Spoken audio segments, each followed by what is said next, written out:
everyone. Thank you for joining us today. I'm with Rob Hendy today.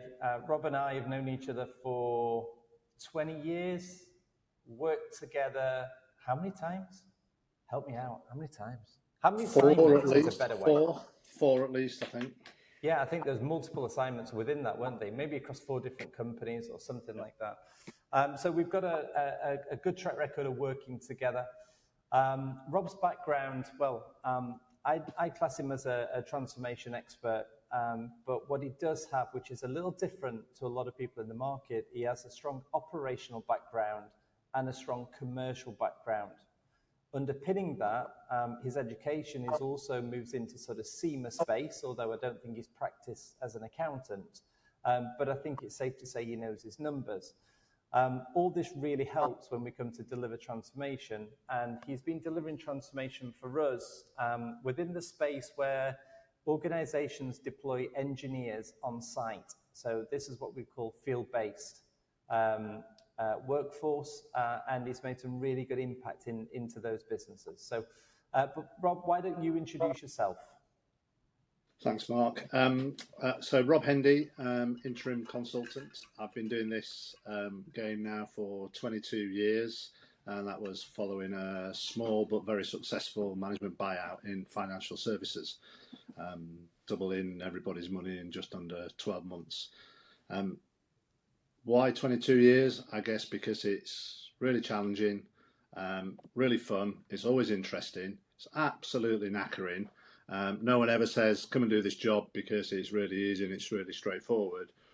But once you get stuck into it, once you start to work with the people and the profit and the processes and start to see that change, then that's the biggest buzz there is, really. And seeing people grow is why I carry on doing it. Yeah, I'd agree with that. I think you are what I would call, an experienced interim, but to some extent a typical interim manager that enjoys problem solving, enjoys fixing things, has a natural ability, sort of root cause analysis, that type of thinking and that type of style. And I think that sets interim managers apart from a lot of permanent employees. Not all, but a lot of permanent employees. And I think what Rob has just said then in terms of, it's interesting. I think that's the number one criteria for all experienced interim managers. I think most HR people or business leaders think that it's day rate. It's really not. Day rate's way down the list. The first thing is it interesting? Yeah, and then the final kicker is, can you get in, affect change, turn it around, but then can you make it sustainable? And that's by developing the people, really. And that's the proper icing on the cake. Yeah, I'd agree with that. That's a great segue actually into the title, which we're going to talk about today, which is operational excellence, but through upskilling. I've seen this firsthand from Rob when he's gone into organisations, and there's been people in that organisation that have been either passed over or just not recognised for promotion or given extra responsibilities, and they're craving it, they want it, but no one's giving it to them, no one's listening. And then all of a sudden this individual comes in who's not tied corporately to the business, who's not part of the leadership structure, so therefore, doesn't carry all that baggage with them. And they're identifying these people that are worthy of upskilling. But let's talk about the operational excellence first, because you've done how many target operating models? 4, 5, and some big, some small, some touching on the edge, and some all-encompassing. It's a bit of a throwaway phrase to cover all things, and I think the first thing to recognise is that when you go into these organisations, nobody's set out to get it wrong. Nobody's actually set out to say, how can I cock this up? There's always a strong element of that you keep and that's right, but it's not got the right focus or the right drive or the right, in consulting speak, we'll talk about the right lens, but have we got the right disciplines around what we've set out, and establish that first, so you've got some robust measures and some robust routines, and then you can start to think about the overall organisation. Target operating model is much bigger than a diagram and a 2D sort of org design chart, but that's kind of the starter. But I always think some people arrive and especially if they've attracted a big day rate, they think they've got to start with a blank piece of paper. Not true. Nobody set out to say, how bad can we make this? There's always an element of good stuff in there. It's just not got the energy or the focus or the discipline around it. Yeah, I think you're right. I think we've seen that time and time again. In fact, I think sometimes when we've been introduced to potential interim managers sort of join our database, we've spent a bit of time with them and spoke to them and things like that. And you can tell that they're the type of individual who sort of, you know, the classic sort of suck through your teeth. Oh, I can't believe they've done this. Or I never would have done, you know, I mean, don't get me wrong, they don't hit our roster. But I don't think anyone likes people like that. But ultimately, you know, if you go in as an experienced interim manager, you're going in with this yes and type mentality. It's like improv, isn't it, to some extent? You know, yes and. Yeah. You know, no one's gone in there to break it. No one's purposely tried to cause it a problem most of the time. It just needs some improvement, some realignment, and a fresh lens. Yeah, and you know, a lot of it is a bit about change, or the environment that those organisations are operating has changed, or some of the key personnel have changed, and that's what's caused that failure or that move away from delivery or inefficiency or whatever it is. But you can usually trace it back to an event or a new contract or someone's departure or even someone's arrival. Many a time we've seen those people who come in and the world according to, think of a name, Rob, for want of a better example, and it's never quite right. And so to me, you've got to understand what you do, put what the organisation does, what the processes are setting out to achieve, make sure they've got that right discipline and the right focus. And there's so much that can come from that. So much from those daily, weekly calls, sessions, planning, expectation setting, getting ahead of events. You know, a recent contract I did, it was about in wastewater and an element of wastewater that was massively affected by weather. So we introduced weather forecasting to our daily agenda. Oh, by the way, guys, it's going to absolutely smash it down with rain tomorrow. What does that mean? Oh, well, that means this, this, and this. If we work and we can tell you exactly where it's going to smash it down, and we can use 8 years worth of data and tell you by how much the work volume is going to increase per county, is that helpful? Oh, yeah. Oh, yeah. Yeah. We didn't touch any deployment process. We didn't touch how people operate their plant or their equipment or rosters or shift patterns. We played about with overtime and enhanced things for when weather was really bad. We just got ahead of the curve. Tomorrow, Mark, I need you to go to northeast west Timbuktu because we're going to get a load of work there. Can you get there straight away from the yard, and the work will start coming in about 9 o'clock? Okay, brilliant. Right. Yeah, look at that. So insightful. How does 96% SLA in the wettest winter on record sound? Wow. Yeah. Didn't change your system. Really? So that can't have been just from weather forecasting, but was it more just predictive? Focus and discipline, daily calls, in weather events in the middle of big storms, phone calls every 2 or 3 hours, deploying resources and pulling in resources on a sensible commercial basis. So it was the whole delivery package, and that's what you mentioned, my commercial skills. I am SEMA qualified, but it's 20 odd years since I acted as a finance director. But if you're going to, it's the old field model. In the summer, you want sort of 80-90% self-delivery for cost and control and quality. And then in the winter, in seasonal businesses, and just in this example of wastewater, you need to be able to flex that subcontract resource. So you build a model and a little tool that predicts volume and then says how many subcontractor resources do I do? And then you contract them on a sensible basis. That means they are there for the duration of your problem, not day one. I'll pay you a shitload of cash on day one, and then I'll get the bill, then I'll panic, and then I'll sack you off. Actually, how about having a steady away relationship where we are your second priority along with your own business, but we'll pay you handsomely, but you're on standby, and we've got an SLA that we agree, and we're going to pay you for being on standby. Dead money unless it rains. But overall, if we can deliver 95% plus, we're all winning. Oh, yeah, well, of course. cool. And just put something back to sustainable. Yeah, and I think that's sometimes going in with that fresh lens, going in and just sitting back for a second, using, what you've learned across all these different organizations. And, what I often say is an experienced interim manager brings best practice, new ways of thinking, new ways of working from lots of different organizations. It's a really powerful thing. And when you say things like, you sit back and you look at it and you go, why is no one predicting when it's going to rain? We've got a weather forecast. Why don't we just speak about it in our stand-ups?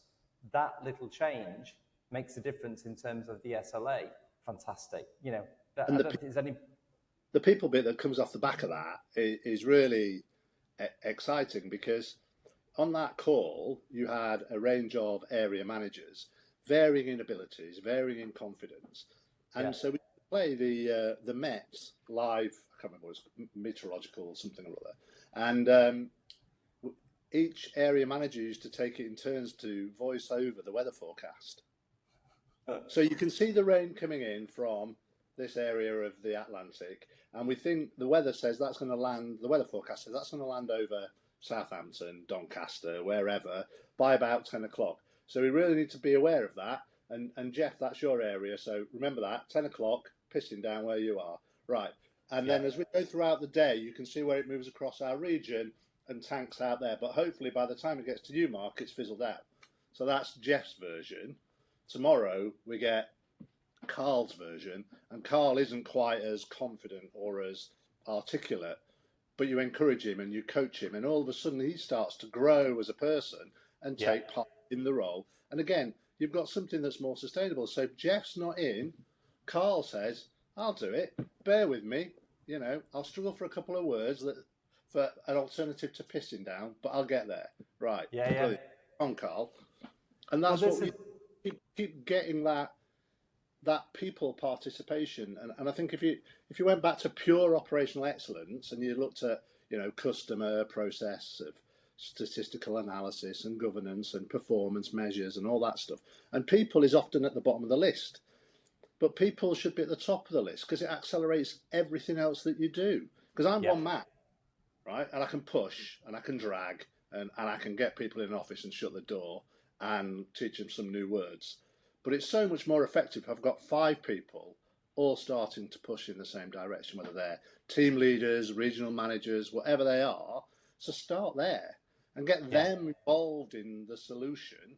When you start to talk about the right level of customer service, the right process to get this better, get them engaged so that you can build feedback loops more informally, as well as a KPI report and some formal reviews every day, or stand-ups or whatever you want to call them, but get them involved sooner. And I've worked on larger projects where I haven't led it, but I've had a senior role, and I've fought to get people engaged sooner. And I've won some and I've lost some. And the ones that we lose, they never accelerate ahead of the plan. They deliver to plan, but they never accelerate ahead. The ones where you get people up front and in the room, it is powerful, and it's important to get the right level. We're not talking about SLT here. SLT have heard all this stuff before. They're all cynical. They're all thinking about the impact on their particular silo or their particular career or their reputation. We're talking about that area manager, team leader level. Sometimes it's the first engagement they've had around performance improvement, operational excellence, however you want to badge it. And they are so hungry and desperate. They suck it up, and they're almost what's the right word? Disciples or cultish. So young blood, show my age. Do you know young blood, Mark? I do. We're a very similar age. Yeah. Yes. He has got this. He's energized this cult behind him, and you can replicate that in operational excellence if you get at the right level and get them in early and start to move. That's where the sort of the multiplier effect really kicks in. Get them in early at that right level. Is this a conscious thing for you to do, or do you think you do this subconsciously? Subconsciously, I'm really happy to say I don't know. Okay, yeah, I get that. And lots of people, and even some more experienced interims that I come across, think they have to know all the answers, and you don't.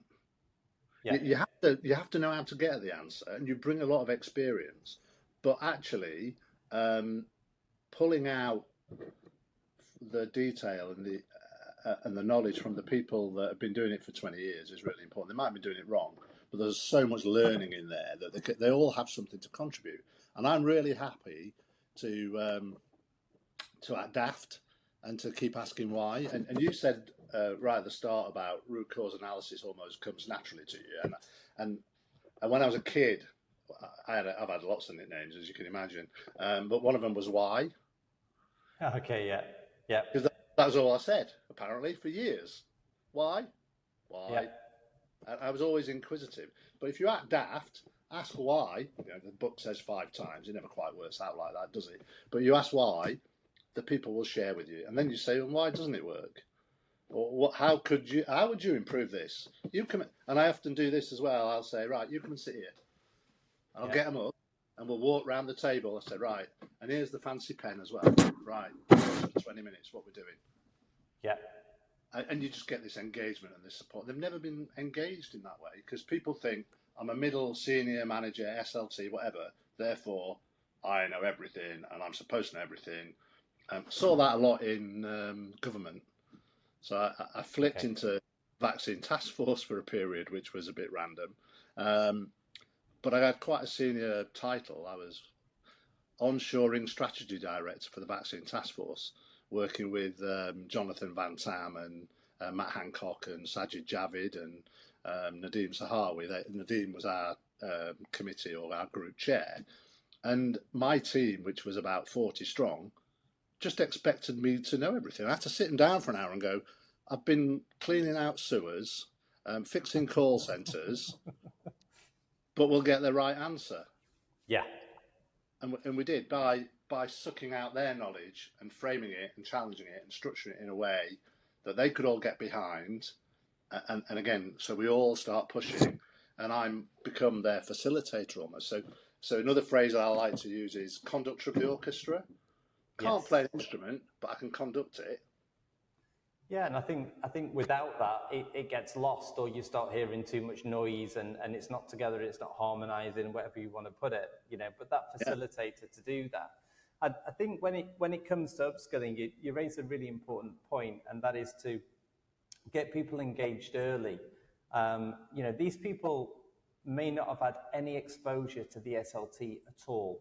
In fact, to the point where they're probably really nervous the first couple of times that they're in the room, because they don't quite know what to do. They know that they don't have all the answers and they think that's wrong and all these good things. But I've seen this firsthand, that you give people some exposure, you put it in the right framework for them, their confidence starts to grow, and guess what? They have some great ideas. And guess what? They are great ambassadors. Guess what? They bring people with them.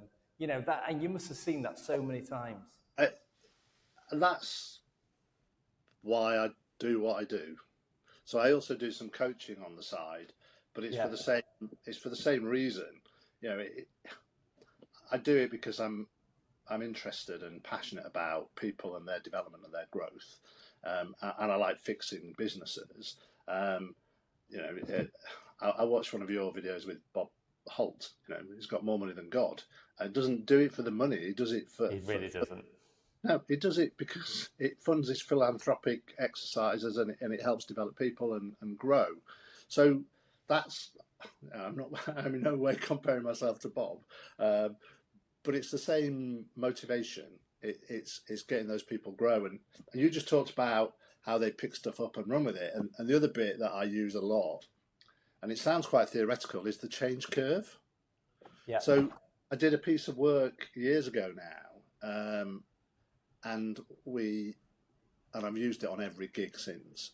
the change curve. And what we said was, how do you make the change curve real? Everybody that's done any kind of transformation can draw the change curve, but we overlaid it with, how do we make it real? What are you going to be thinking in the first month? Okay. That's interesting. Right. What are you going to actually be saying? What an idiot. What is he banging on about? Just let us get on with doing the job. And I put this on the screen and talk to people about it. And then what happens, and you go through each of the phases, and I haven't revised it. It's not how I work. If I've done it once, I'll find it on my laptop if you give me 10 minutes. But what you're going to be saying in 12 months? This is the way we do things around here, right? And how we get there. What are you thinking? And so it's got what you're thinking, what you're saying. And then at the bottom it says, if this is all, there's more research into this change curve than you can shake a stick at. It's true. If we can anticipate this, we can manage it. So, all right, Mark, I realise that I put something in front of you today that makes you feel uncomfortable. You're probably sat there, thinking this. You're going to say that to Dave when you've left the room. That's all right. Yeah, you're on a path. Yeah. And what we're going to do, every 4 to 5 weeks, we're going to revisit this. And we're going to go, oh, we've gone up. And then guess what's going to happen? 2 weeks later, you're going to come back down. Because life's... But then we're going to go a bit further. And then we're going to come back. And we're going to just keep referencing that it's okay to feel challenged, a little bit stressed about it. That's normal. But that's where we're going. Yeah, I like that. I think when it comes to upskilling people, I think explaining what's going to happen next is a really important part of it, because it's okay for us. We've been around the block a little bit, and we've got some good experience, and therefore we know what's coming next, just like you anticipate. But communicating that with them, as in, this is a natural curve. This is naturally what happens. This is what you can expect. This is probably how you're going to feel about it. That's a massive introduction into, I'm getting better at this, because it's almost like you're feeling comfortable. And when you use your experience to know when and how hard to push. So on another recent gig, we had a massive pressure on a deadline for a very high profile client, lots of operational challenges. So it's getting, and in the first few weeks, it's the world according to Rob, right? Suck it up, but it's the world according to Rob. Yeah. You can vent, you can do whatever, and I'll smile and I'll nod, but it's still the world according to Rob, because we haven't got time for anything else. However, once we've hit the target, let's start talking about you as an individual and the 2-hour weekly performance review that we do. Who's chairing it next week? Who wants to do it? You don't ask that publicly because that's a little bit too much pressure, but you say, Mark, have you got a minute? Your performance has gone really well, hasn't it? And I recognise how you are now engaging with your team. Do you reckon you could chair this meeting next week? Well, I don't know. Well, why not? How can I help you chair it? Yeah. Oh, okay. And then you rock up and you go, I bought the cakes, but Mark's chairing the meeting. How's that sound? Oh, okay. And again, now Mark has got another set of experience, another level of confidence. He's now having to look at it broader than his own little silo. He's now got to recognise that Dave and Jeff's areas have got different challenges. And when Dave or Jeff says, I would have done it, but this, and this, he's now understanding their problems and he has to respond and deal with it. So they're all starting to grow and become more aware of their team, their role, and how they progress, if indeed they want to progress. The other thing I like to do is talk a lot, obviously, is use quotes. So I throw sort of... what kind of quotes? Well, from all sorts of people. So ranging from Ian Botham. So what's his one that I like? What happens has happened. What can we do to make tomorrow better? And that's from Ian Botham. So you wouldn't expect that. I like Charlie Munger, from Berkshire Hathaway. You'd be amazed how much time and effort we put into not doing things that are stupid, rather than things that are really clever. Yeah. And then there's a guy called John Maxwell who's an American pastor, and this is one that I do sort of towards the end of a change program, and I wrote this down. Greatest day in our life is when we take total responsibility for our attitude. That's the day we truly grow up. Yeah, I can see that. Going through a change program with that sort of middle level management, who've typically got the job because they're the best at doing that job. Yeah. He's the team leader of sewage clearance because he's great at sewage clearance, or telesales because he's great at telesales. Then not because they can conduct an orchestra or they can have leadership qualities. So actually that lands, but you have to time that one. You can destroy confidence and progress if you're going too quick with that one. Yeah, okay, I get that. I love quotes like that. I think there's so much to learn from the people that have gone before us, you know. Yeah. And I remember that size have been invented, Mark. It's true. I remember back in the old days, I was on a rotation program, and Ken Morrison was my mentor. He's the guy that ran Morrison. Yeah. And rather than going too deeply, say again. Sir Ken to you. Oh yeah, Sir Ken. I actually remember in the good old days when he was married to Hilda before she died. But he was an amazing guy, as you can probably expect. And what he did was he handpicked a few people from sort of quite poor, impoverished backgrounds and gave them a bit of a shot at getting a proper job instead of going to jail type of thing. Anyway, I got picked. I don't know how. And you got put on this rotational scheme. So by the time I finished this rotational scheme, I knew every single part of the business, including head office. So what that meant was that I knew which lever to pull that didn't immediately cause a problem for another part of the business when I was fixing some kind of problem, because, you know, these people like me were problem solvers, or fixers, type of thing. But you know, going to the quotes, I remember one thing from that more than anything else, and my poor kids have to suffer because of this now. But if I go into a shop or anything like that and it doesn't have a price on the shelf, it's not for sale. And I mean, it drives my kids crazy, because we literally walk out of places and not buy stuff if it's not got a price on it. And he was right in what he was saying. It's in terms of, you know your customer, know what your customer wants, and don't put things in the way that block it. Because ultimately, if it hasn't got a price on it, they're not going to buy it, or at least a percentage is not going to buy it. And it's a really basic, simple thing. Yeah, but particularly boy, does it matter. A Morrison's type customer would not buy it without a price. Yeah, for sure. I knew know your market. Incredible. And so I think some of these quotes and things like that are really important, especially when you're talking about upskilling and development, because, you know, there is a fear, I think, for some people that, you know, there's a huge gap between where they are and where the CEO is. But actually, when they start breaking it down and looking at experience and upskilling along the way, it's not actually that big a jump as what they think it is. No. You know, and I think you can learn a lot from the others that go before you, and learn a lot from the people that are around you as well. Yeah, and I guess once you've started to get that energy at that sort of junior level, and getting access to them can sometimes be a challenge, because you need to be given that sort of green light to go and get hold of the team. And whilst often senior managers or directors or the board will say, yes, go do, the reality can sometimes be a little bit different. And one of the skills is knowing how to pace your challenge, and how to pitch your challenge, and when to actually say, no, I need some bigger boots, or I need you to actually come in the room and tell him that this is what we're doing, because he's not listening. But then what can really work is you go up a level and get hold of the SLT. So you get the actual doers, the ones that generate the revenue, the margin, earn your profit. Get them starting to fire and ask the right questions, and start to operate with less of your time, so it becomes more sustainable, because you've given them the skills around process evaluation. You've given them some communication skills about feedback loops. You've given them some KPI report writing. So they've come up with their own KPIs. So they've owned them. They're reporting on them. They might need help fixing them, but all of that is starting to happen on its own. Rob, why aren't you on this call?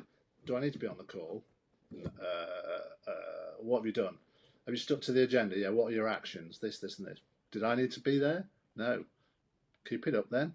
Yeah, and I used great. to end up going in every other day, and then every third day, and then once a week, and tailing off. But what that does is gives you time to work with the SLT, and you can start to push those messages up and start to coach and develop the SLT in how better to performance manage their people. And again, you come back to this: how do you conduct the orchestra, and how do you filter it up? So if you look that classic triangle of operational to strategic, start working your way up and start working out why you've had to come in to fix the bottom or the middle or the next one. Why is that? And that's often because those SLTs aren't effective. Those senior leadership teams are not teams. They are silo managers. Silos, yeah. Yeah. And so that's when it gets really interesting, because you've demonstrated the value of what you're doing and your worth, because backlogs are down, SLAs are up, everyone's singing and dancing and walking into the office with a smile on their face and a song in their heart, as they say. Why did it take me to do that? So you start pushing further and further up, and you end up with the SLT is not functioning. And that is to really interesting work, because that is all about team engagement. And the most recent gig I did on that was, I think, 12 strong SLT, and we use Lencioni, so the 5 dysfunctions of team, and just work through that section by section by section, obviously with a bit of a very realistic spin on it. Although Lencioni is very real world, it's not massively theoretical, and it's really easy to read. Put together a 3-day program on that, build that in over one day a month, because you're taking the SLT away to review performance anyway. Let's have half or 3/4 of a day, and if we work into the evening, we work into the evening. Smash out that and break those challenges and break those boundaries, and end up in a place where you've got a team that are much more effective. They recognise everyone's strengths and weaknesses. They are much more comfortable feeding back people's weaknesses, and start to have much more open and honest conversations to drive performance. Mark, actually, what you're doing is not satisfactory anymore. We've all been through that process. We all recognise now that you're blocking this, and we need to do something about it. And you always end up in that famous saying, don't you? You either change the people or you change the people. But that, if you can get, to me, that's like the sweetest gig, is you get in, you get hold of the doers and they're the next 1 or 2 levels of management up. Get that humming, and that gives you an opportunity to get into the SLT, start working on their team dynamics, and start then building some individual coaching off the back of that. And then you can start to say, right, Mark, now because you're ahead of this, and I now know that Rod, Jane, and Freddie are doing this, how are you engaging with them? Yeah. They're having a daily call. What are you doing? How are you facilitating that? Probably a really bad example, but that's what you mean, though. Yeah, that's kind of like that's the money shot gig for me. That is that. Here's the pound, shilling, and pence. That's the demonstration of value. Now let's start to talk about how we really stretch that performance and get the team, the senior team, absolutely flying in the same direction. Back to SEMA days, let's call it goal congruence if you like, but you get what I mean. It's break those barriers down, let's work on trust, let's work on conflict, commitment, accountability, and results. That's the book, that's the work of Lencioni. And there's exercises you can do, share 3 things that nobody knows about you. Huge in a team that's really protective of its own little silo. Feedback, and we did one exercise where we had a board and each member of the SLT had their own flip chart stuck on the wall, and you were allowed to write 1 good and 1 bad thing about each member. Yeah. Mark's really good at this. Mark needs to work on that. And then Mark goes and stands by his flip chart and reads it out. like drop your armor. Let's talk Yeah. about this. Yeah. Yeah. Right. Okay, Mark, you've said people have given you feedback that says you're not very good at balancing books on your head, whatever it is. Would you like to discuss that in a coaching session? And we'll build a little bit of an exercise around that. Yes, please. Right. Now we're starting to get somewhere. Yeah, because I think if you take away the fear of it, and this goes right back to the the operatives on site, or let's say the field-based engineers or something like that, you start to give them an opportunity to be heard in a safe environment where they're not going to get lambasted or fired. And all of a sudden you start extracting ideas, and then their confidence starts to increase, and then before you know it, they're plugging into the next layer, and then they're doing the same thing, and they're doing the same thing. Really interesting, because in the last contract I did, we did the fix it, get the contract absolutely humming, client saying this is unbelievable, we've never been here before, get stuck into the SLT, and off the back of that has come a training program for that middle MLT, JLT, what you want to call it, the next level down of leadership team, and that's more of a hard skill-based training course. So let's talk to you about finance. Let's talk to you about marketing. Let's talk to you about process design. And there's a 12-module course that's been designed, and it's in the middle of being built, because the SLT recognised that the development curve has to start somewhere. Give them the core skills, and then overlay it with the behaviours and the teamwork and the performance management, and then watch it all go. It's interesting. When I asked you earlier about, is it a conscious decision? Is it not a conscious decision? I think there's an element I think you see this as doing the right thing.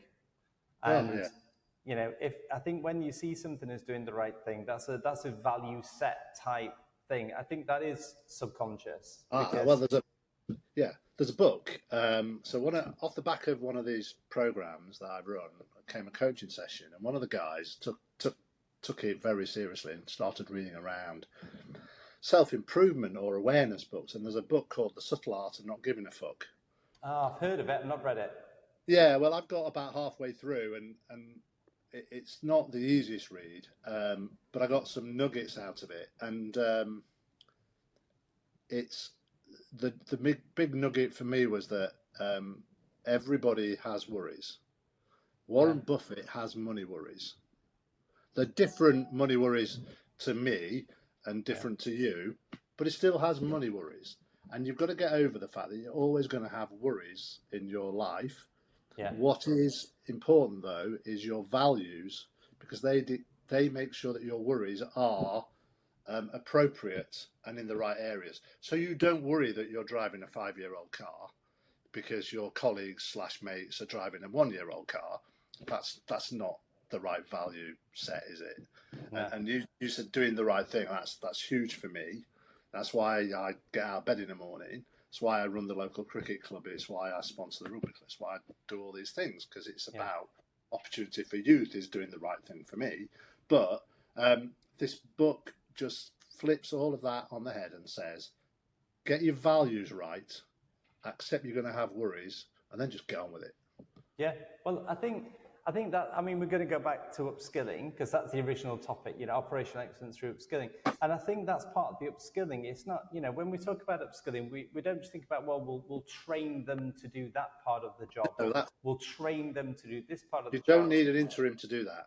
No, it's interpersonal skills, it's reading the room, it's emotional intelligence, it's, appreciating your peers and understanding what they're going through, and all those good things. That's the upskill, isn't it? Yes, it's about respect, it's about behaviours, it's about focus and discipline, and they're the two biggies. It's recognising that you can have fun, but actually if we're just going to have half an hour a day where we're all on it in our stand-up, and you're going to be prepared, and you're going to be able to give us 5 minutes of what's going on in your area, and you'll come up with stuff, oh, I've got 2 vans off the road, right, where's transport? They're not on the call. They're invited, aren't they? Yeah. Okay. They'll be on tomorrow's call. Yeah. Right. Yeah. Okay. Pulling it together. Yeah, and the right. How many vans you got off the road? Two. Still two. Right. Okay. Mr. Transport, not acceptable. Let's focus in on why we've got two vans off the road out of a team of 12 people in that area. I've now only got 10 out of 12 productivity, Yeah. whatever the percentage is. Yeah. Not acceptable. What we're doing. Right. Let's do some RCA off the back of that. Oh, right. Yeah. What's root cause and root cause? Yeah, root cause and answer. Pick a model. I don't know any models. 5 whys. What do you mean? Just be daft. That's why. Okay. Come back tomorrow. Yeah. And you just build it, and then you obviously phone them up after and go, right. This is 5 whys. Here's a slide. Here's an explanation. But it's not hard. Go do and feed back. And no one's expecting you to feed back like I feed back, but come and have a go. Yeah, and give them that safe environment to do it. I think that's a massive part of it, especially, we're lucky in some regards. Some would say it's not so lucky, but we're lucky in some regards that we work often with businesses where sometimes the junior management team, senior management team, leadership team, even the board might have been on the tools at one stage. And, when you've got individuals like that, they're often lacking some confidence into this, do I have to wear a shirt now type. Not setup. Steve Shy. No, there's certain people that are not scared of it. But ultimately, I think that, upskilling them in areas that they've not had to be too diplomatic and so forth. And I think that's a really important part of it. I think when people read the title, they'll be thinking about upskilling in terms of, technical skills or something like that, but it's not. It's the stuff that you won't see on the CV. That's the important stuff that makes them a future leader. The bit that we haven't touched on really, is delegation as well, and I see so many managers of various levels that think their performance is measured by physical output. Yeah, and it's not by physical output. So when I come to the end of a gig and they go, "Oh, you've changed that," and I go, "No. I've helped you change it. I haven't done anything. How many emails have I sent? How much output is there? How many slide decks have I written? Let's count my output, and now you'll wonder why you've paid me all this money." But guess what? This is where we are now, and it's changed. And when I go, guess what happens? Nothing. It carries on. It better. Yeah. It better. That's the important part. I think that's been really interesting. I mean, I hope a lot of people get a lot of value out of it. The big thing that I've got, I think if I was a more, a junior individual, let's say, so someone who might be, a bit more hands-on operational on the tools maybe, or maybe into that sort of junior management phase. If a transformation program, is starting to happen, or operational excellence, or whatever they call it, and they're looking for people in the organization to come and support it, get your hand up. Because what you're going to learn from this is going to help you for the rest of your career, for sure. I think the other thing that I've taken away from it is that if I've got a transformation director in my organization that's not doing it this way and not upskilling through what we've just talked about through their team, I think they're in the wrong job. Yeah, absolutely. It's a team effort. And the role to be played called leadership, but you can't open the bowling, open the bat and keep wicket. You just can't do it. No.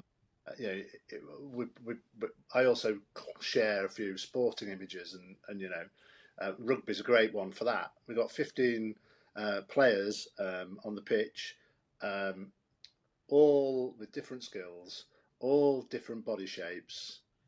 But if one of them doesn't perform, the other 14 are going to fail. Yeah. And so they also need a plan and a direction, and that needs communicating. Are we kicking the ball long? Are we running it? What are we doing? But we all need to know. Yeah. And so it's the same thing, that we've all got that part to play. Leadership is one part, but I make a point of saying that at the end. I didn't do this. You guys did. Yeah, and that's how it should be. That should be that empowerment, that enablement, and I think sometimes when I've spoke to people who have been part of a transformation program where an interim has come in, or even a permanent member of staff, some of the SLT now have some transformation skills, you know, and it's run well and it's done well. You know, the way that they talk about the transformation program, you know that it's added influence to their career. Yes. For the ones that have been involved in a transformation program that's not gone quite right or gone terribly wrong, then again, that has the very negative effect in terms of their career. And I think transformation programs can change some career paths of individuals who are permanently employed. I think it's a really important thing to get right for a business, not just for the obvious stuff, but just for the people involved in it as well. Yeah, you talked about those people getting involved in a transformation. I would just say, don't be frightened to ask why, and ask whoever's leading it to take you through the change curve. Yeah, good point, good tip. And just say, right, I'm interested. You know, I can remember as a junior trainee accountant and McKinsey descending on us, and sat there agog whilst I told them the time and lent them the pen to write the answer down and all that sort of stuff. Mm. But I didn't have the confidence to say why and what's the process. Yeah. And push them, put them under pressure, get engaged. And also say, what am I going to learn from this? What you know, how do you expect I'm going to evolve when I come out of this? Like do the challenge, you know. And I think there's certain people out there that will do that. And I'm hoping that, you know, some of this podcast is going to help them with the confidence to do that, or with the confidence to move to an organization that will do that. Yeah, definitely. Hope so. Good stuff. Great. Rob, thank you very much. I found that really interesting. Thank you very much, sir. And I'll catch up with you soon. All right. Take care. Thanks, Mark. Cheers. Thanks. Bye.